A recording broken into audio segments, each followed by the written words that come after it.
फूलों की बात आते ही मन में कई तरह की खूबसूरत आकृतियां अनायास ही उभरने लगती हैं।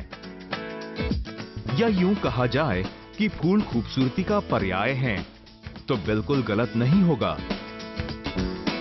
भिन्न भिन्न प्रकार के फूल हमारे वातावरण को सुगंधित कर जीवन में नई ऊर्जा का संचार करते हैं।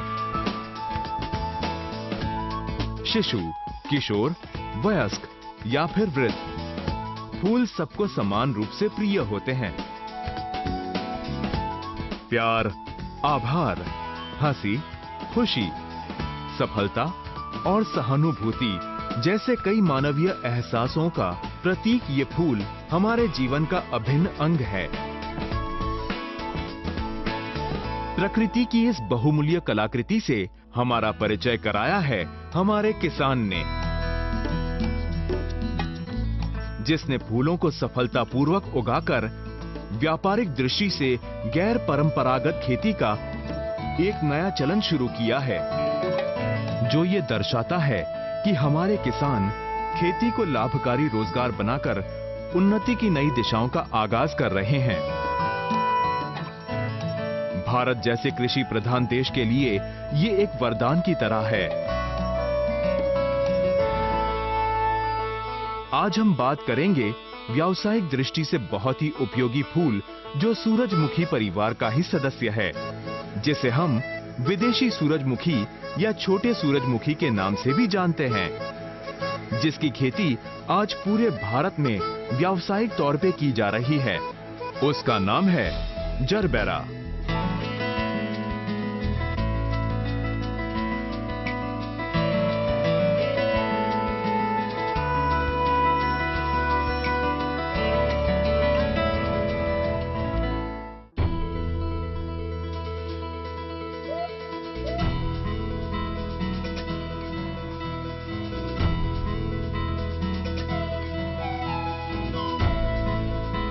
जरबेरा का उपयोग मुख्यतः बागीचे के शोभा बढ़ाने में या किसी को गुलदस्ता भेंट करने के लिए किया जाता है। इसे दूसरे फूलों की तरह सजावट में भी उपयोग किया जाता है। किसी भी जगह की खूबसूरती बढ़ाने में ये फूल उतना ही महत्व रखता है जितना कि अन्य फूल। आज ये फूल पूरे विश्व में इतना लोकप्रिय हो गया है कि इसकी कृषि आज बड़े पैमाने पर और व्यावसायिक रूप में की जा रही है। बाजार में इसकी निरंतर बढ़ती हुई मांग ने हमारे किसानों को मुनाफा कमाने का एक नया जरिया दिया है।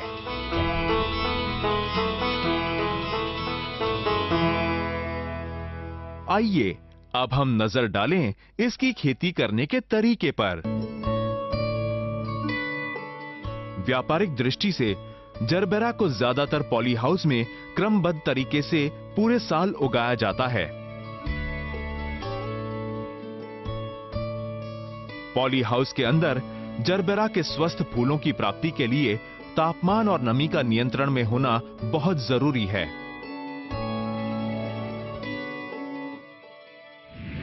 जरबेरा की सफल वृद्धि के लिए पॉली हाउस के अंदर आदर्श तापमान दिन का 27 डिग्री से 30 डिग्री और रात का 12 से 15 डिग्री सेल्सियस और हवा में नमी की मात्रा 70 से 80% निर्धारित होनी चाहिए। जरबेरा की सफल कृषि के लिए सबसे पहले मिट्टी को तैयार किया जाता है। सबसे पहले मिट्टी में मौजूद कीट को नष्ट करने के लिए जमीन के क्षेत्रफल के हिसाब से पानी के साथ मिथाइल ब्रोमाइड 30 ग्राम या 2 छोटे ढक्कन या फिर 100 मिलीलीटर फॉर्मेल्डिहाइड 5 लीटर या 1 बाल्टी पानी में मिलाकर इसका छिड़काव कर दिया जाता है और फिर एक बड़े प्लास्टिक की चद्दर से ढक दिया जाता है और इसके चारों तरफ थोड़ी थोड़ी मिट्टी डाल दी जाती है। यह प्रक्रिया जमीन में मौजूद पौधों को नुकसान पहुंचाने वाले हानिकारक कीट व फफूंदी को खत्म करने के लिए की जाती है। फिर 3 से 4 दिन के बाद प्लास्टिक की इस चद्दर को हटा दिया जाता है और पाइप से पानी डालकर कीटनाशकों को बहा दिया जाता है। कृषि विशेषज्ञों के अनुसार आपको खेती शुरू करने से पहले एक बार अपनी जमीन की मिट्टी की जांच नजदीकी कृषि विज्ञान केंद्र में जरूर करवानी चाहिए। संरक्षित खेती में उगाए जाने वाले फूलों में जरबेरा एक मुख्य फसल है। उसके लिए एक ऐसी मिट्टी की आवश्यकता होती है जिसमें लगातार वायु का संवहन और संचालन बना रहे।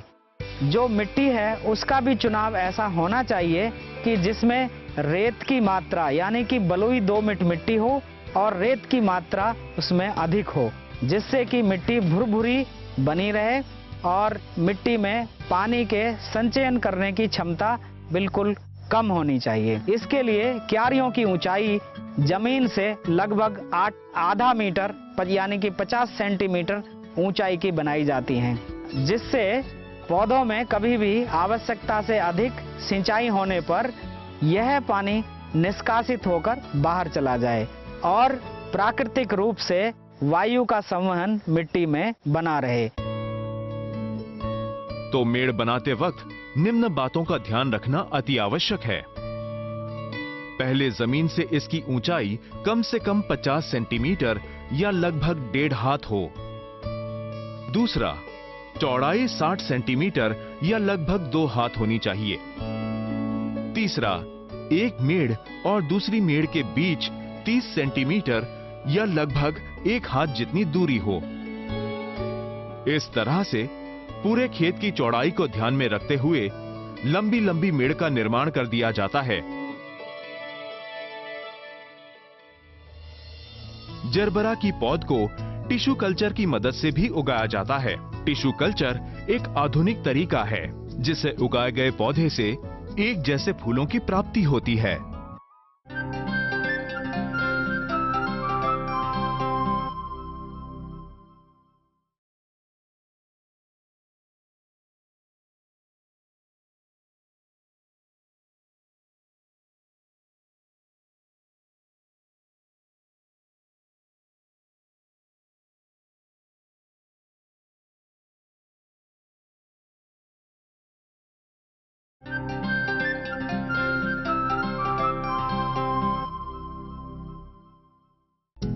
मिट्टी में जैविक खाद मिलाने के बाद मेड़ का निर्माण किया जाता है।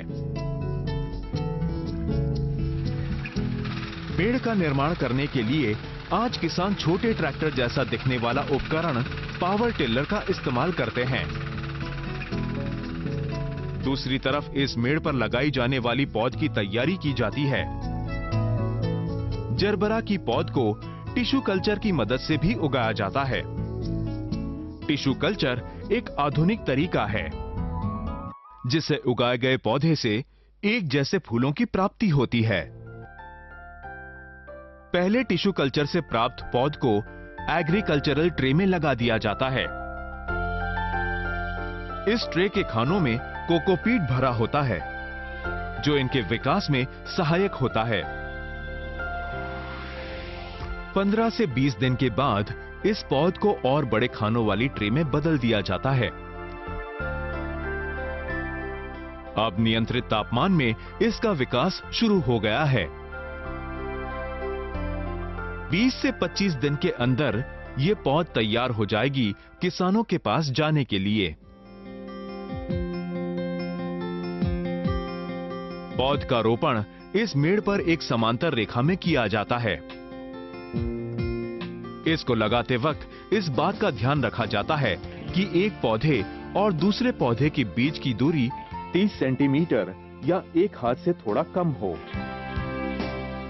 मेड़ की चौड़ाई के अनुसार पौध की 2 से 3 सीधी रेखाएं तैयार की जा सकती हैं और पौध को जिन समांतर रेखाओं में लगाया जाता है उनके बीच का फासला लगभग 40 सेंटीमीटर या 1 हाथ रखें। जरबरा के पौधों के सफल विकास और स्वस्थ फूलों की प्राप्ति में पानी एक अहम भूमिका निभाता है। 1 महीने के पौधे को दिन भर में लगभग आधे से पौना लीटर या 1 जग पानी की आवश्यकता होती है। ये मौसम के हिसाब से कम ज्यादा भी हो सकती है। बस समय समय पर इन फव्वारों के द्वारा पानी का छिड़काव करते रहना चाहिए जिससे वातावरण में नमी बरकरार रहे। कम से कम 2 बार पानी का छिड़काव करना चाहिए। इस बीच समय समय पर पौधों की वृद्धि के लिए खरपतवारों की निराई होती रहनी चाहिए। जरबरा की खेती का ये एक अहम चरण है। ये खरपतवार पौधे की वृद्धि को प्रभावित करती है और जमीन के सारे पोषक तत्व लेकर पौधे को बढ़ने नहीं देती। खरपतवार को निकालने की शुरुआत पहले हफ्ते से ही हो जाती है, जो हर 30 दिन के नियमित अंतराल पर 3 महीने तक होती रहती है, जिसमें पुरानी पत्तियों को छांटना भी शामिल है ताकि नई पत्तियों की वृद्धि अच्छे से होती रहे। 2 से 2.5 महीने में पौधों में फूल आने लगते हैं और इसी समय जरूरत पड़ती है अपनी फसल की सुरक्षा की, क्योंकि फूल सिर्फ मनुष्य को ही नहीं, कीट पतंगों को भी आकर्षित करते हैं। इसलिए इनकी रोकथाम करना बहुत आवश्यक है, वरना अब तक की सारी मेहनत पे पानी फिरते देर नहीं लगेगी। इसलिए पॉली हाउस के अंदर इस पीले रंग के कार्ड को थोड़ी थोड़ी दूरी पर खंभों पर लटका दिया जाता है। इस पीले रंग के कार्ड को ट्राइकोडर्मा कार्ड कहते हैं। कीट इस पीले रंग के ट्राइकोडर्मा कार्ड की तरफ आकर्षित होकर इससे चिपक जाते हैं। इससे किसानों को कीटों की पहचान कर कीटनाशक का इस्तेमाल करने में सहायता मिलती है। कीटों की रोकथाम के बेहतर तरीकों की जानकारी के लिए आप अपने नजदीकी कृषि विज्ञान केंद्र से सलाह लें, जहां आपको सही कीटनाशक और उसके उचित इस्तेमाल के बारे में विस्तार से बताया जाएगा। अब इन सब प्रक्रियाओं से गुजरने के बाद करना होता है इंतजार। हमारे किसान भाई समय दर समय पौधों का निरीक्षण करते रहते हैं और पूरी सावधानी बरतते हैं कि पौधों के सफल विकास में किसी अन्य प्रकार की बाधा ना आए। आज आधुनिक तकनीक और पॉली हाउस की मदद से भारत के किसी भी इलाके में आप जरबरा की खेती कर सकते हैं। आज भारत में जरबरा की कृषि के लिए वातावरण के लिहाज से उत्तर भारत से लेकर उत्तर पूर्व भारत का पर्वतीय क्षेत्र सबसे उपयुक्त है। इसके अलावा भारत में पश्चिम बंगाल, महाराष्ट्र, आंध्र प्रदेश, तेलंगाना, ओडिशा, कर्नाटक, गुजरात, मध्य प्रदेश और उत्तर प्रदेश में मुख्य रूप से इसकी खेती की जा रही है। अब लगभग 3 महीने पूरे हो गए हैं और अब जरबरा की फसल लगभग तैयार हो चुकी है। ये रंग बिरंगे आकर्षक फूल खिलखिला रहे हैं और ये देखकर हमारे किसान भी आज अत्यंत खुश और संतुष्ट हैं कि उनकी मेहनत ने अपना रंग बिखेर दिया है, क्योंकि इन स्वस्थ फूलों से इन्हें अच्छा मुनाफा मिलने वाला है। अब वक्त आ गया है इन फूलों को मंडी तथा फूल विक्रेताओं तक भेजने का। आज ये किसान मंडी से आई मांग अनुसार इन सुंदर और आकर्षक फूलों को तोड़ लेंगे। तो अब हम जान लें कि हमारी फसल की कटाई का बेहतर तरीका क्या है। सबसे पहले किस फूल को तोड़ना है, इसका चयन करना चाहिए। चयन करते वक्त ये ध्यान रखना होता है कि फूल के बीच के छल्लों की संख्या कितनी है। छल्लों की संख्या 2 से 3 होने पर इसे तोड़ने के लिए उपयुक्त समझा जाता है। छल्लों की संख्या बढ़ने के साथ साथ इसकी जीवनावधि कम होती जाती है। इसलिए किसान समय समय पर फूलों का निरीक्षण करते रहते हैं ताकि फूलों को उचित समय पर तोड़ा जा सके। जरबेरा एक बार हमने हार्वेस्ट कर दिया तो 10 दिन तक चल सकता है। 10 और क्लाइमेट के हिसाब से 10-15 दिन तक हमारा वो वास्ट लाइफ रहता है। तो इसके लिए हम वो देखते हैं कि जब कम से कम 2 रिंग से उसके ऊपर कंप्लीट होना चाहिए। तो उसके बाद में हम फूल निकाल के हम बंच करते हैं। सही टाइम पे हार्वेस्ट कर दिया तो मार्केट से अच्छी कीमत मिलकर किसानों को अच्छा मुनाफा मिल सकता है। क्या आपको पता है कि जरबेरा को अपना ये प्रचलित नाम कैसे मिला? इसका नाम जर्मन वनस्पति वैज्ञानिक और चिकित्सक डॉक्टर ट्रॉट जर्बर के सम्मान में रखा गया।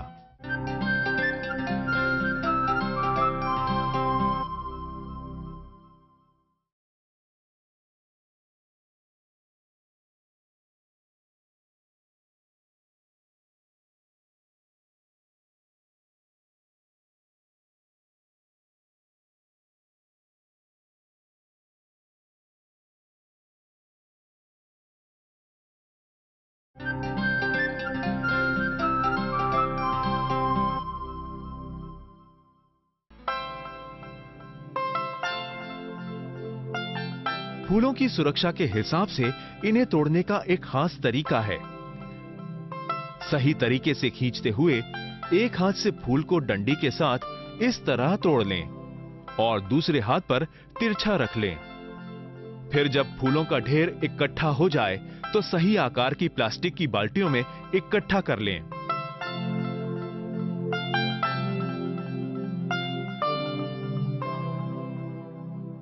इसके बाद बाजार में भेजने से पहले फूलों को पानी में इस तरह से डाल दिया जाता है ताकि इसकी पंखुड़ियों को सफर के दौरान कोई नुकसान ना पहुंचे। उसकी सुरक्षा को सुनिश्चित किया जाता है। 10 फूलों के गुच्छे को इकट्ठा करने के बाद इस कैंची की मदद से इनकी डंडियों को एक लंबाई में काट दिया जाता है। फिर रबर बैंड की मदद से बांध दिया जाता है। ऐसा करने से पैकिंग अथवा यातायात में फूलों को कोई नुकसान नहीं पहुंचता है।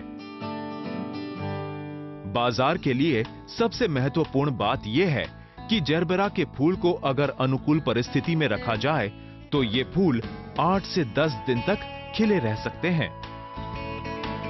अब इन प्यारे और सुंदर फूलों ने अपने बागबान को अलविदा कह दिया है।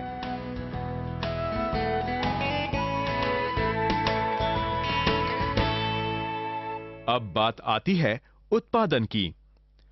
तो अगर जरबेरा के पौधों का सही रखरखाव किया जाए तो एक साल में एक पौधा 30 से 40 फूल तक दे सकता है।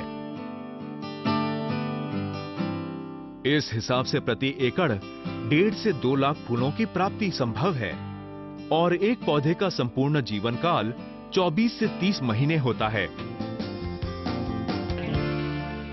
अब ये फूल पहुंच गए हैं फूलों की मंडी में। इस मंडी से इनका एक नया सफर शुरू होगा। छोटे गुलदस्तों से लेकर बड़ी सजावटों तक, फूल माला से लेकर पूजा पाठ में अर्पण होने तक, किसानों ने इस आधुनिक कृषि का चुनाव कर अपनी आय को तो बढ़ाया ही है, साथ ही अपनी अपार मेहनत से हमारे दिलों को भी छू लिया है। तो अब क्यों ना इसके बाजार भाव की चर्चा हो जाए। वैसे तो फूल की सुंदरता का कोई मोल नहीं, लेकिन यह व्यावसायिक युग है और फसल के रूप में जब हमने जरबेरा को उगाया भी है तो मूल्य की जानकारी लेना उचित है। बाजार में एक जरबेरा के फूल का मूल्य 2.5 रुपए से लेकर 7 रुपए तक होता है। ये निर्भर करता है फूलों की मांग पर, जो किसी समय कम होती है और किसी समय अधिक। इसका मतलब यह है कि 1 एकड़ क्षेत्रफल की उपज से किसान कम से कम 5 से 6 लाख रुपए कमा सकते हैं।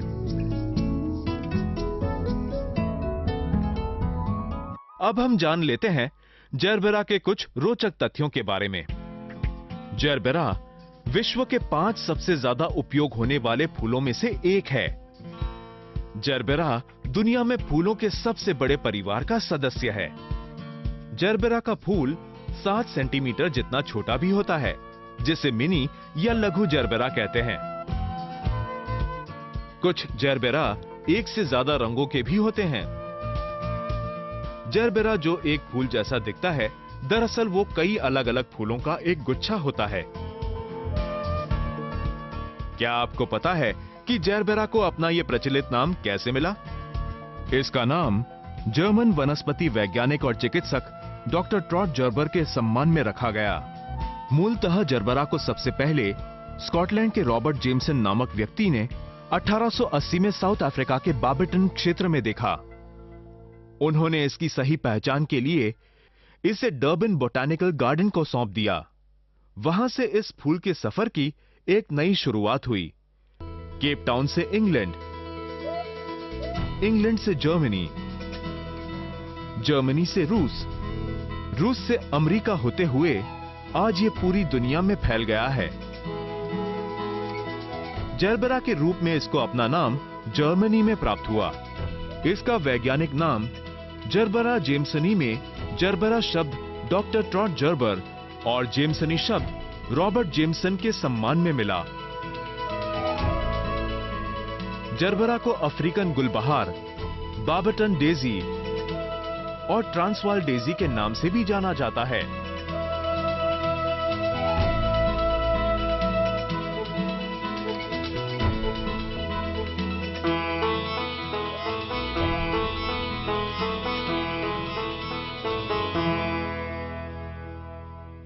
कृषि विज्ञान सेंटर हडपसर आणि पुणे हवेली कृषि विज्ञान केंद्र हडपसर की सलाह से मैंने पॉली हाउस लगाया। पॉली हाउस की संरचना में जो रकम लगती है उसकी 50% रकम मुझे प्रशासन की ओर से सब्सिडी के तौर पर मिली। उसके अगले साल जब मैंने दूसरा पॉली हाउस लगाया तब दोबारा मुझे ये सब्सिडी मिली। 50% सबसिडी शासनाकडून मिळाली आहे। सब्सिडी के कारण जो 15 लाख के आसपास का खर्चा होता है उससे मुझे सहूलियत हो गई। आज मुझ पर बिल्कुल कर्जा नहीं है। जरबेरा की कृषि ने मुझे यशस्वी किया है।